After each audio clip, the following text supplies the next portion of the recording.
Salam sejahtera penonton di Malaysia dan juga Singapura, pemirsa di Indonesia dan Auda di Brunei Darussalam. Saya Rizal dan ini ASEAN saya. Dan untuk episod ini, kita akan masih lagi bersama dengan Mifzal Mohammed, pendebat terbaik Asia, untuk melihat apakah rasanya untuk membesar ataupun hidup di dalam ASEAN dan juga Asia pada ketika ini. Teruskan bersama kami.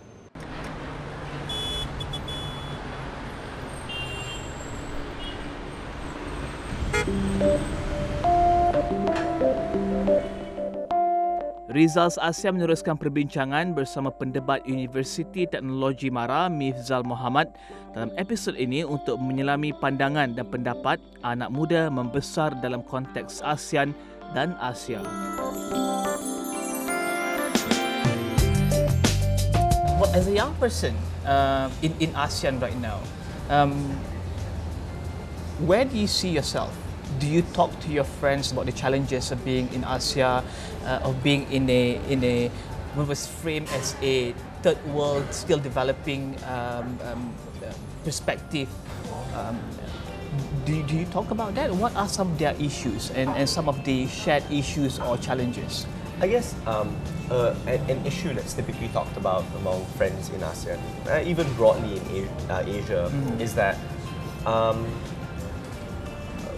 one thing is that I think people my age are worried about whether or not countries in ASEAN are able to catch up to what we perceive as a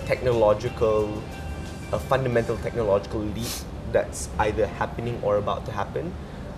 Things like artificial intelligence, things like, especially artificial intelligence actually, and the changing norms around what kind of skills are important, necessary, or what kind of industries exist in ASEAN countries.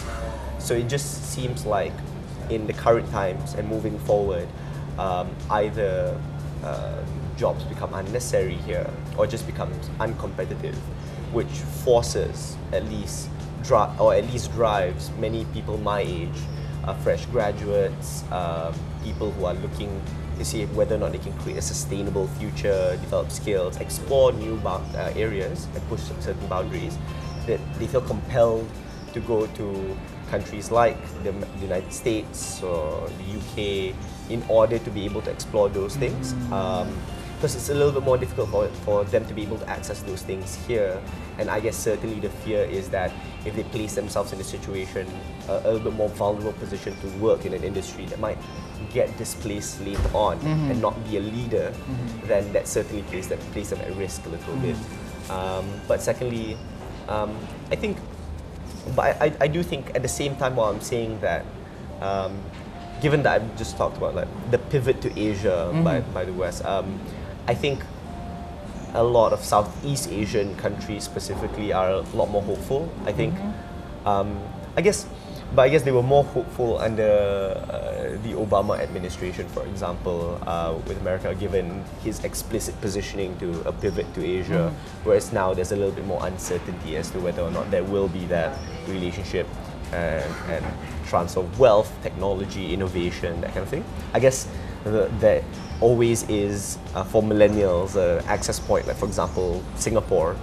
But that's always a running concern, I think, for even my generation. What's the biggest challenge you see yourself when you enter into the working or becoming a working adult in Malaysia or in ASEAN? First is just access to information. I think while people say in the age of the internet you can look up anything and be able to find out what your opportunities are, I think there is still a structural barrier as to, while the internet is a wide pool for you to be able to access the information, if you don't know what to look for first, you just aren't able to fish in the right spots.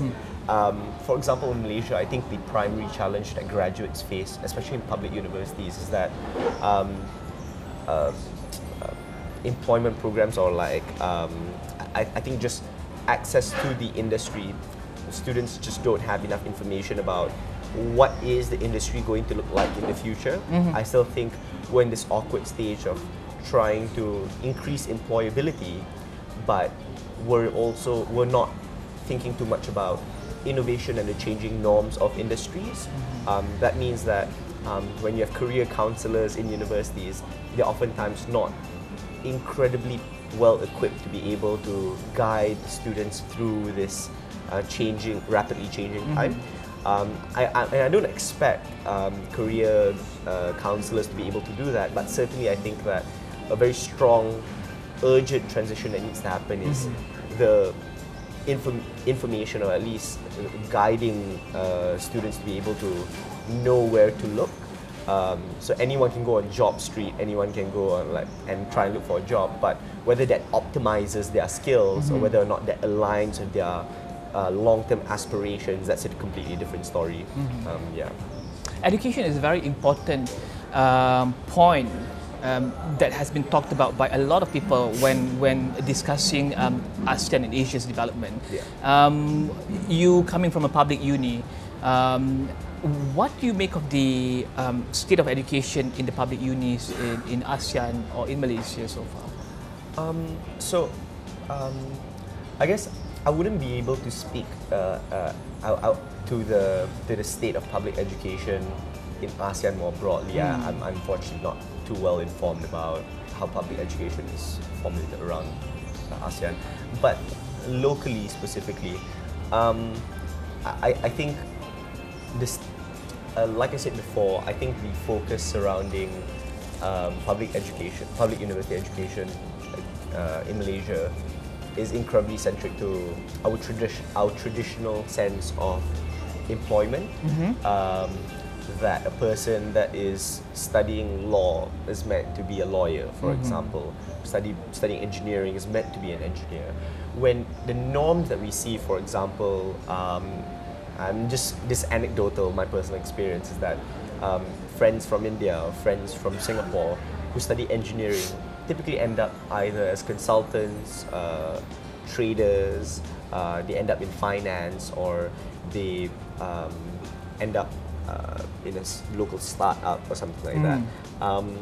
And the reason for that, they tell me, is because I think within learning engineering, I think the applicable skills that they're learning aside from that, like subjects and modules that they're taking, prepare them for a vast array of industries that they might want to branch into. The engineering is merely a base in which they can, and an identity they can use in order to reformulate other industries as well. I think that's a very valuable perspective, because I think if public universities here don't constrain themselves to particular industries and view faculties and specific things that they teach as merely base amounts of knowledge and a base identity that people can utilize in order to innovate other industries, it becomes a lot easier for students to be able to mix and match to their own capabilities. But I think now it's in that awkward transitioning stage. So I do think that there have been some efforts to increase flexibility, like for example the introduction of the gap year system to just allow students more flexibility to explore more options. But I think more structurally is the things we learn and whether or not that allows us the flexibility necessary to access other opportunities. Yeah. I think the former US President, the former First Lady, also mentioned the importance of young people getting access to education. And in ASEAN and also in Asia, as I think we've discussed earlier, education is a very important aspect of trying to push the country or the countries forward. Where do you see the state of education in ASEAN? Right. And how can we further improve it to make sure that it's not just access, but it's also the quality of education that we're getting? Right. So I think, I guess to speak specifically about Malaysia, is that there's obviously the running problem of brain drain in Malaysia, and I think that's a similar problem with many ASEAN countries. Like the best and brightest either go to Singapore, but even when they go to Singapore, it's but a platform to head later on to Australia, the United Kingdom, United States, and things like that. So we're always faced with a circumstance where if we try to improve our public universities, there's always, because I think there's a strong correlation between whether or not your best and brightest are attending your public universities, and that correlates with either the impetus for the governments to change policies, or whether it be there be an internal student structure of the best and brightest students to change things from the inside.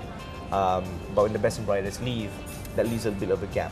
My view is a little bit different from the prior US President and First Lady, for example. I think their focus was that every student needs to go to college, and I think that was the big thing for them, especially Michelle Obama. Actually, I think my worldview is that I think where we're heading is that college, 4-year degrees and things like that may not be the thing that we want to fetishize or obsess over. I think that it's not that I imagine every kid to be a Mark Zuckerberg and drop out of college and be able to set up on Facebook, but I think considering that, for example, the informal economy, I think people are doing doing things like Uber. Like I think a lot of jobs require innovation and ideas and things like that.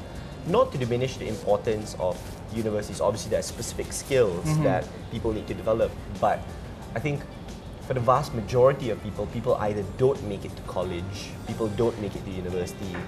And when we set the bar at whether or not you enter universities, but not whether or not you have ideas, not whether or not you have innovative concepts in order to advance a certain position, then we exclude a vast majority of ASEAN students, for example, considering that I think it's plausible for us to think that many ASEAN countries aren't able to provide university education for, at the very least, the vast majority of their populace, considering financial constraints and things like that. So I think a primary importance should be placed on primary and secondary education, be able to make people as flexible, as competitive as possible. But I'm seeing incredible focus by the current government in terms of trying to shift policies regarding university education. But I certainly would be personally more excited to see changes in regards to how competitive or how dynamic we're making kids once they leave, for example, secondary school. Because I think that's where typically people's formal education end, and then they have to start being able to innovate on their own, be able to enter the market on their own, be able to be employable, for example, on their own. And I think that once we do that, it becomes a lot easier for ASEAN people to not be bogged down by just like an obsession over university education, which not many people will be able to access. I might have been fortunate to be able to enter university, but I've certainly known a lot of people who have not been as fortunate, for example. Dan teruskan bersama kami untuk melihat apakah aspirasi anak muda di Asia dan juga ASEAN dan apakah yang mereka lakukan untuk memastikan bahawa rantau ini membangun bersama mereka untuk mencapai sasaran mereka, biarpun dari segi pendidikan, dari segi menyampaikan idea mereka di luar sana. Saya Rizal, teruskan bersama kami di Astro AWANI, berita segenap dimensi untuk Rizal ASEAN.